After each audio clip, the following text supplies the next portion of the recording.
पड़ोसी के घर में टीवी देखकर खाना खाने वाला ससुराल। मम्मी क्या कर रही हो? आज इतने आराम से काम करोगे तो सारा सीरियल निकल जाएगा। अरे बेटा जल्दी जल्दी मेरा हाथ बटा दे। देख मैंने सारा खाना बना लिया है, तू इसे फटाफट प्लेट में डाल दे, तब चल के फिर सब बैठकर आराम से टीवी देखेंगे। अरे हो गया क्या खाना तैयार? अरे ले आना फिर तुम वहीं पर, मैं जा रहा हूँ मोहन भाई साहब के घर। नंदिनी अपनी माँ के साथ मिलकर सारा खाना प्लेट में डाल देती है। इस तरह राजेश, सरला, नंदिनी, दीपक और रोहन सब पड़ोसियों के घर खाना लेकर चले जाते हैं और टीवी देखते हुए आराम से खाना खाते हैं। अरे आप लोगों ने तो हमें भी इन औरतों वाले नाटक देखने की आदत डाल दी है। हाँ बिल्कुल, अब इन्हें देखे बिना खाना गले से नीचे उतरता ही नहीं है। रोहन की बात सुनकर सब लोग हंसने लग जाते हैं और इस तरह सब टीवी देखते हुए खाना खाते हैं। दरअसल इस फैमिली में सबको टीवी देखकर खाना खाने की आदत है। इनके घर में टीवी नहीं है, इसलिए ये लोग पड़ोसियों के घर ही तीनों टाइम का खाना खाते हैं, वो भी टीवी देखते हुए। ऐसे कुछ दिन बीत जाते हैं। एक दिन रोहन ऑफिस के लिए तैयार होकर हॉल में आता है और अपने जूते साफ कर रहा होता है। नंदिनी सोफे पर बैठी होती है। मम्मी 10 मिनट रह गए हैं सीरियल शुरू होने में, और कितना काम रह गया है आपका? भाई तुम्हारे मजे हैं, पूरा दिन घर पर रहते हो, तीनों वक्त सीरियल देखते हो। और नंदिनी तेरा तो कॉलेज भी ऐसा है कि एक भी टाइम का सीरियल नहीं छूटता। 10 से 12 सबसे ज्यादा मजे तो तेरे ही हैं। अरे हाँ बिल्कुल, मैं तो सोच रहा था अगर इसकी क्लास 11 से 2 हो जाती तो और मजा आ जाता। क्या पापा आप भी भैया की साइड ले रहे हो? और भैया आपको इतनी परेशानी क्यों हो रही है ऑफिस जाने में? अरे क्यों ना हो, तुम तो यहाँ नाश्ता करते हुए सीरियल देखोगे और हम दोनों ऑफिस में काम करेंगे। अरे चलो कोई बात नहीं बेटा, हम भी टेलीकास्ट देखकर काम चला लेते हैं। सब लोग सीरियल के बारे में बात कर रहे होते हैं। इतने में दीपक रसोई में जाता है। मम्मी कितने दिन हो गए आपने इडली डोसा नहीं बनाया, मेरा बहुत मन कर रहा है। अरे बेटा अगर तुझे इडली डोसा खाना है तो रात में बता देता। देख मैंने सबके लिए सैंडविच बना दिए हैं, सीरियल का भी टाइम होने वाला है, तुम्हारे लिए लंच पैक कर दिया है, और ये रहा तुम्हारा नाश्ता। चल नंदिनी फटाफट चल, सीरियल निकल जाएगा। इस तरह माँ बेटी जल्दी जल्दी अपना काम खत्म करके नाश्ता लेकर पड़ोसियों के घर चली जाती हैं और आराम से बैठकर सीरियल का मजा लेते हुए नाश्ता करती हैं। मेरा तो इस सीरियल को देखने का मन ही नहीं करता। ये तनु कितनी बदतमीज है, प्रज्ञा के पीछे ही पड़ी रहती है। अरे भाभी सीरियल में कोई ना कोई विलन तो रखना ही पड़ेगा, वरना सस्पेंस कैसे बनेगा? आप ही सोचो, अगर प्रज्ञा और अभी खुशी खुशी रहने लगेंगी तो क्या आप सीरियल देखेंगी? हाँ सही कह रही है नंदिनी, ऐसे विलन की वजह से ही तो कहानी में ट्विस्ट आता है। नंदिनी की बात सुनकर सब लोग हंसने लगते हैं। ऐसे ही दिन बीत रहे होते हैं। एक दिन सरला के घर पर पड़ोसन पिंकी आती है और जोर जोर से दरवाजा खटखटाती है, लेकिन कोई दरवाजा नहीं खोलता। अरे पिंकी बहन क्या हुआ? अच्छा हुआ तुम आ गई, मैं कब से दरवाजा खटखटा रही हूँ, कोई खोल ही नहीं रहा। अरे वो लोग तो सविता के घर गए हुए हैं। सविता के घर? सब ठीक तो है? हाँ सब ठीक है, बस ये लोग वहीं खाना खाते हैं और सीरियल देखते हैं। अगर जरूरी काम है तो 1:30 बजे के बाद आना। ये सुनकर पिंकी हैरान रह जाती है और वापस अपने घर चली जाती है। उधर सरला की फैमिली शो देखकर घर लौट आती है। अरे बेचारी प्रज्ञा कितनी सीधी है, ये तनु उसका सब कुछ छीन लेगी। हाँ देखो तो कितने तेज है ये तनु, और वो अभी की बहन मुझे तो दुश्मन लगती है।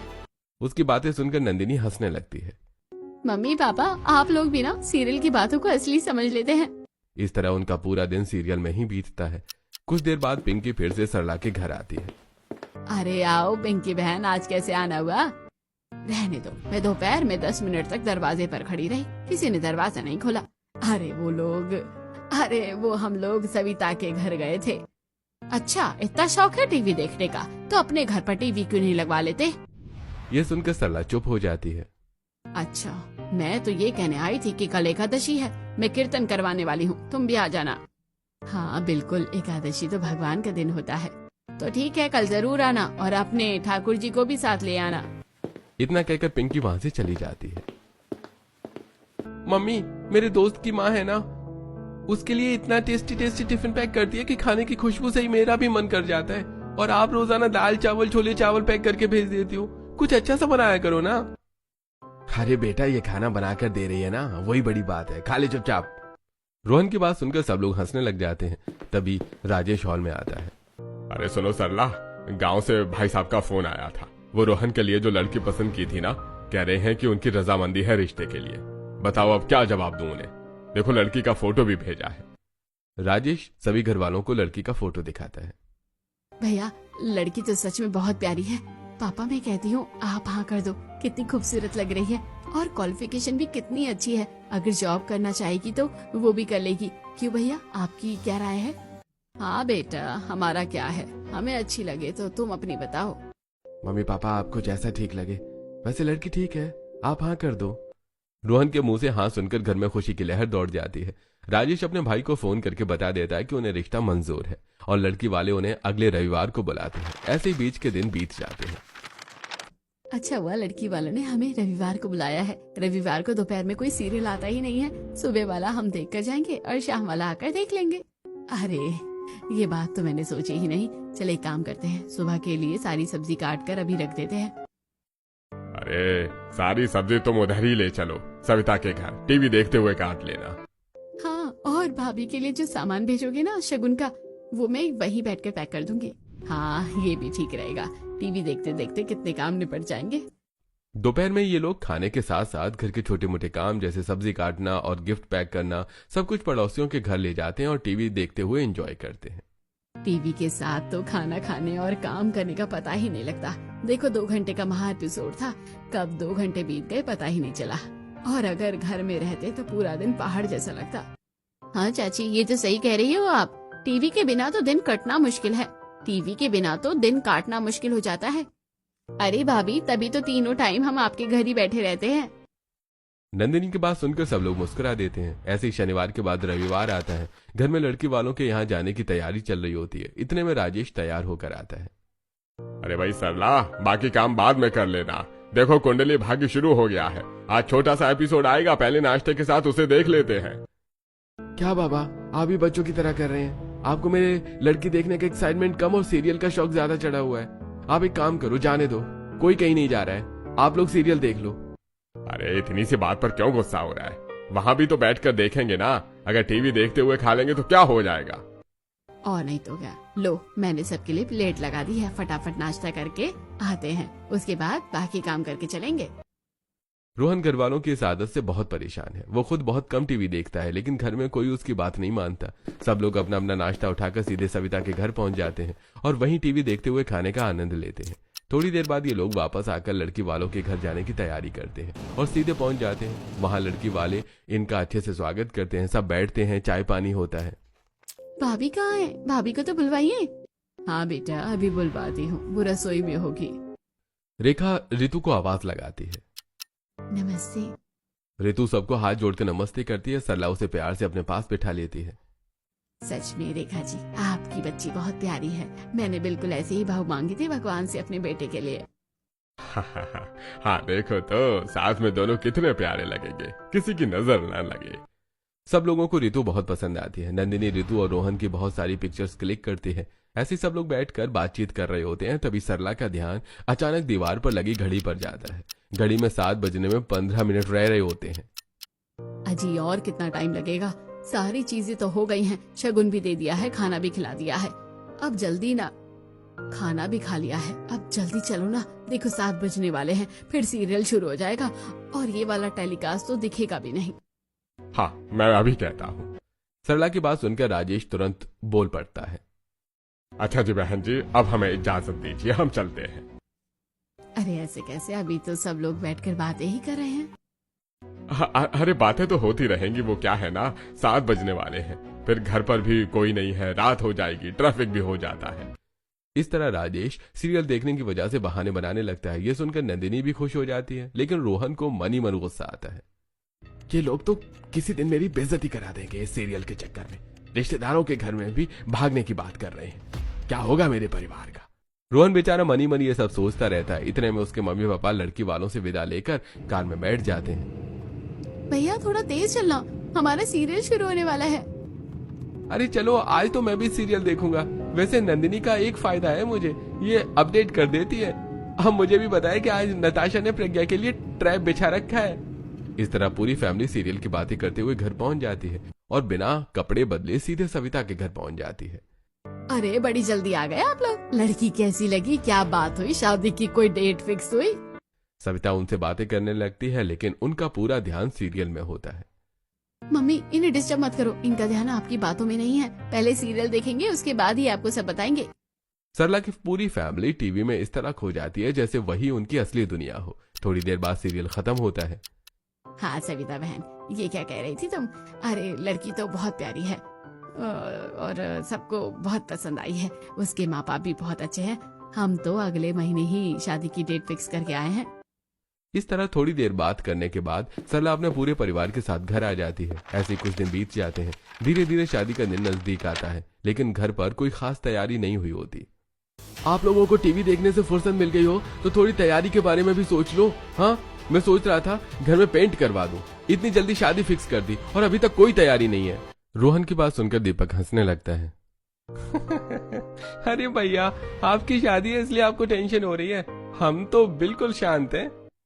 अरे चुप हो जाओ तुम। कोई एक काम का नहीं है। न किसी ने शॉपिंग की, न ऋतु के लिए ज्वेलरी खरीदी, घर के कलर के बारे में भी नहीं सोचा। और अब सोचो भी मत, 8 दिन में क्या ही कर लोगे। अरे बेटा, इतनी टेंशन क्यों ले रहा है? एक दिन बाजार जाएंगे, सबके कपड़े और शॉपिंग हो जाएगी। एक दिन सुनार के यहाँ जाकर गहने बनवा लेंगे। नंदिनी और मैं गिफ्ट पैक कर देंगे, सब मिलके हो जाएगा। सब मिलकर कर लेंगे। रोहन के बार बार कहने पर अब घर वाले थोड़े सीरियस होते हैं और शादी की तैयारियां शुरू होती हैं। अब जाकर लगने लगता है कि घर में शादी है, लेकिन बीच बीच में उनकी वही आदत, प्लेट उठाई और सीधे सविता के घर पहुंच गई। इस तरह भागदौड़ के बीच आखिरकार ऋतु और रोहन की शादी हो जाती है। आज ऋतु शादी करके घर आ गई है और उसका गृह प्रवेश हो रहा है। भाभी आ गई। सरला दरवाजे पर आरती की थाली लेकर खड़ी होती है। बेटा, दाहिने पैर से कलश गिराकर घर में गृह प्रवेश करो। मैंने कब से इस दिन का इंतजार किया है। ऋतु कलश गिराकर घर में प्रवेश करती है और सभी बड़ों के पैर छूकर आशीर्वाद लेती है। थोड़ी देर बाद नंदिनी ऋतु को उसके कमरे तक छोड़कर आती है। भाभी, रात बहुत हो गई है, हम सब बहुत थक गए हैं। आप भी थक गई होंगी, आप आराम करो, बाकी बातें सुबह देख लेंगे। इस तरह सब लोग सो जाते हैं। अगली सुबह होती है। ऋतु अपनी ससुराल में पहली सुबह को लेकर बहुत एक्साइटेड होती है। वो सबसे पहले उठ जाती है, नहा धोकर पूजा करती है और घर वालों के लिए चाय बनाती है। थोड़ी देर में सब लोग उठकर हॉल में आ जाते हैं। मम्मी, आज तो आप बड़ी खुश हो रही होंगी, खाना तो भाभी बना ही लेंगी। आज आपको जल्दी जल्दी खाना बनाकर चाची के घर जाने की कोई जल्दी नहीं है ना? और नहीं तो क्या मैं उम्र भर तुम लोगों के लिए खाना ही बनाती रहूंगी? अब देखो, रोहन की शादी हो गई है, उसकी जिम्मेदारी हटी, और कुछ दिनों बाद तेरी भी कर दूंगी, फिर तो मैं बेफिक्र रहूंगी। इस तरह सब लोग बातें कर रहे होते हैं। तभी सबको चाय देने के बाद ऋतु धीरे से बोलती है। मम्मी, आज तो मेरी पहली रसोई है ना, आपने बताया ही नहीं कि आप लोगों को खाने में क्या क्या पसंद है। तुम्हें क्या बनाऊं? बेटा, तुझे जो भी बनाना है बना ले। मीठे में कोई एक चीज बना लेना, और हाँ, खाना 12 बजे तक बना लेना। हाँ भाभी, 12 बजे तक डेडलाइन नोट कर लो। वो क्या है ना, 12 बजे हमारा सीरियल आता है। नंदिनी की बात सुनकर ऋतु थोड़ी हैरान हो जाती है, लेकिन वो ज्यादा ध्यान नहीं देती और रसोई में जाकर खाना बनाना शुरू कर देती है। देखते ही देखते 12 बज जाते हैं, लेकिन खाना अभी पूरी तरह से तैयार नहीं हुआ होता। तभी सरला, राजेश और नंदिनी हॉल में आ जाते हैं। बेटा, खाना नहीं बना अब तक? अच्छा, एक काम कर, हम लोग सामने वाले घर में हैं। जब खाना बन जाए तो प्लेट में डालकर वहीं ले आना। सरला, राजेश और नंदिनी तीनों सविता के घर सीरियल देखने के लिए चले जाते हैं। इधर ऋतु सारा खाना बनाकर प्लेट में डालती है और पड़ोसियों के घर ले जाती है, लेकिन उसके मन में एक ही बात चल रही होती है। कैसे अजीब लोग हैं मेरे ससुराल वाले। मेरी पहली रसोई का खाना घर में बैठकर शांति से भी नहीं खा सकते, और नई नई बहुओं को पड़ोसियों के घर भेज रहे हैं, वो भी पहले ही दिन। यही सब सोचते हुए वो सबको खाना सर्व कर देती है। सभी लोग टीवी देखते हुए खाना शुरू कर देते हैं। तभी राजेश बोलते हैं, अरे बेटा, रायता नहीं बनाया क्या? बनाया है पापा जी, रुकिए 1 मिनट में अभी लेकर आती हूँ। ऋतु पड़ोसी के घर से अपने घर आती है और रसोई से रायता लेकर वापस जाती है, लेकिन जैसे ही वो राजेश को रायता देती है तभी नंदिनी बोल पड़ती है, अरे भाभी, कढ़ी में नमक ही नहीं है। इतना कम नमक खाते हो क्या आप? नहीं, मुझे कम नमक डालने की आदत है, रुको मैं अभी नमक लेकर आती हूँ। ऋतु फिर से अपने घर जाती है और रसोई से नमक लेकर वापस आती है। सब लोग फिर से खाना खाने लगते हैं। तभी चावल और रोटी खत्म हो जाती है। बेटा, रोटी और चावल नहीं है क्या? तूने कम बनाए थे क्या? नहीं मम्मी जी, रसोई में रखे हैं, रुको मैं अभी लेकर आती हूँ। इस तरह ऋतु बार बार पड़ोसी के घर से अपने घर जाती रहती है और हर बार कुछ न कुछ लेकर वापस आती है। उधर ये लोग आराम से बैठकर खाना खाते रहते हैं और इधर ऋतु पहले ही दिन इन सबसे बुरी तरह परेशान हो जाती है, लेकिन नई नई बहू होने की वजह से वो कुछ कह नहीं पाती। ऐसे कुछ दिन बीत जाते हैं। धीरे धीरे ऋतु को अब सब समझ आने लगता है कि सरला का पूरा परिवार तीनों टाइम का खाना पड़ोसी के घर बैठकर ही खाता है और इन सब के बीच में बेचारी बहू पीस रही है। एक दिन ऋतु की थोड़ी तबीयत खराब होती है, फिर भी वो रसोई में खड़ी होकर खाना बना रही होती है। तभी नंदिनी वहां आती है। भाभी खाना नहीं बनाए क्या? अगर बना होता तो मैं सबके लिए डालकर ले जाती, लेकिन आप देखो तो 12 बज गए हैं, सीरियल चालू हो गया होगा, मैं नहीं रुक सकती, आप खाना लेकर आ जाना। रितु पहले खाना बनाती है और रोजाना की तरह पड़ोसियों के घर सबको खाना देकर आती है, लेकिन आज भी ये लोग कभी किसी चीज के बहाने तो कभी किसी चीज के बहाने उसे बार बार घर भेजते रहते हैं और आज वो इन सब से बुरी तरह परेशान हो चुकी है। थोड़ी देर में सबका खाना हो जाता है। रितु सारा काम खत्म करके अपने कमरे में जाकर सो जाती है। उसने खुद खाना भी नहीं खाया होता। शाम को जब रोहन ऑफिस से घर आता है तो रितु को ऐसे बिना समय सोते देखकर हैरान हो जाता है। रितु, क्या हुआ? तुम्हारी तबीयत तो ठीक है ना? और ये क्या, तुमने खाना रखा हुआ है लेकिन खाया नहीं? रोहन बार बार पूछता रहता है लेकिन रितु कोई जवाब नहीं देती। तब रोहन उसका हाथ पकड़कर देखता है, उसे बहुत तेज बुखार होता है। वो तुरंत दवाई देता है। कुछ देर बाद रितु उठकर बैठ जाती है। रोहन, एक बात बताओ, तुम अपने घर में टीवी नहीं लगवा सकते? यहाँ इतनी सारी चीजें हैं, बस एक टीवी की कमी है। आखिर क्यों तुम लोग रोज पड़ोसियों के घर जाकर टीवी देखते हो?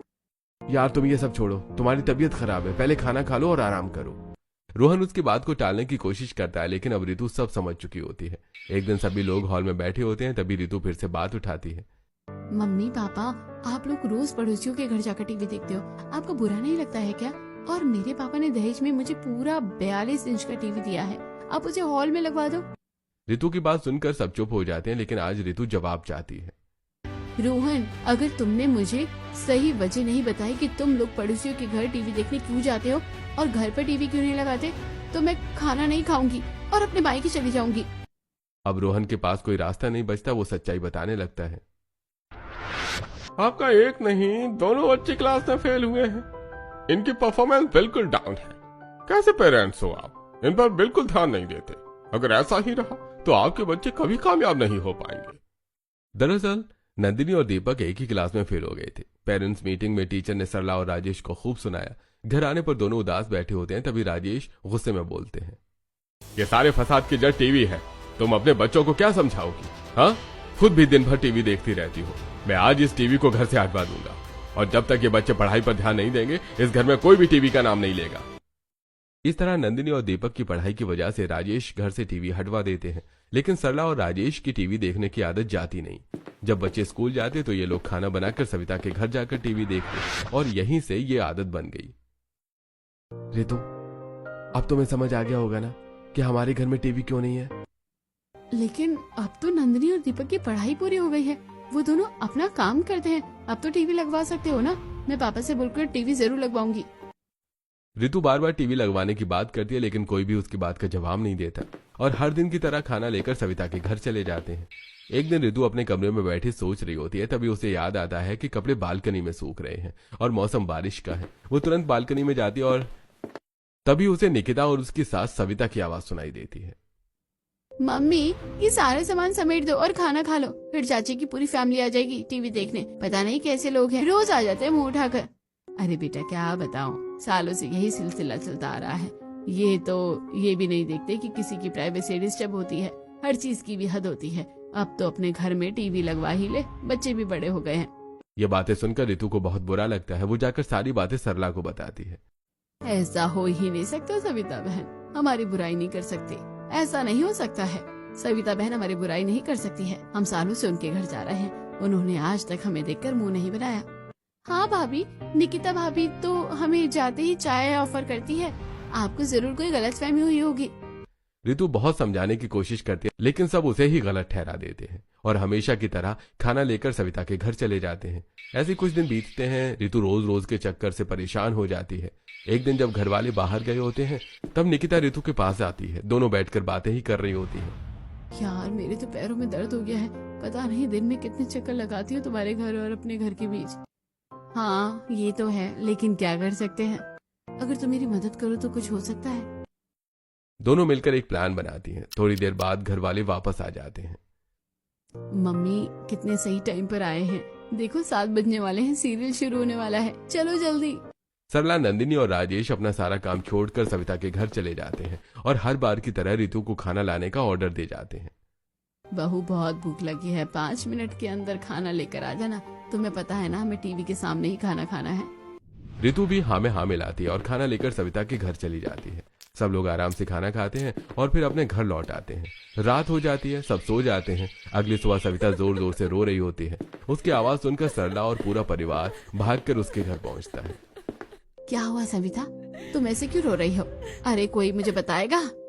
तभी रोते हुए निकिता बोलती है, चाची हम बर्बाद हो गए, हम तो लुट गए। रात हमारे घर में चोरी हो गई।